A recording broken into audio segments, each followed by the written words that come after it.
శాఖ ఇదివరకు చెప్పాం మనం. నాకు ఇచ్చిన శాఖలను ఎట్లున్నాయంటే దురదృష్టమో అదృష్టమో మా పొన్నమని చెప్పాలి. గడబడైన తర్వాత నాకు ఇచ్చారు.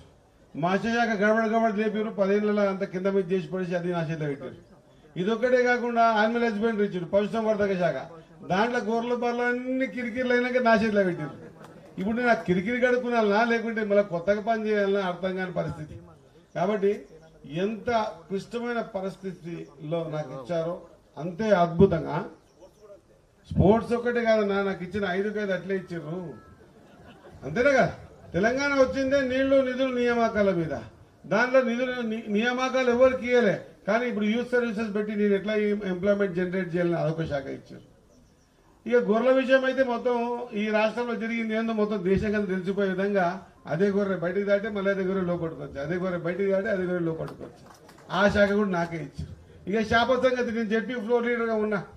నేను 96లో వార్డు కౌన్సిలర్ని, 2001లో సర్పంచ్ని, 2006లో ఎంపీపీ, 2014లో జెడ్పీటీసీని, జిల్లాకు ఫ్లోర్ లీడర్ని, 2021లో జిల్లా అధ్యక్షుడిని, 2023లో అందరు కలిసి టికెట్ ఇస్తే ఎమ్మెల్యేని, ఇప్పుడు మేము అందరం మంత్రిని.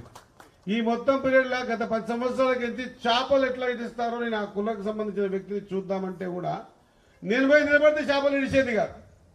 నేను మళ్ళీ ఇంటికి పోయినాకనో లేకుంటే అక్కడి నుంచి పోయిన తర్వాత చేపలు ఇడిచేది. ఎందుకు ఇడిచా అంటే 3 లక్షలు, అవి పెరిగినా 3000 పెరుగుతాయి లోపల. ఈ 3 లక్షలకు 3000కు తేడా ఎక్కడ పోయిందని ఆలోచన చేస్తే చాలా మోసం జరిగింది. ఆ మోసం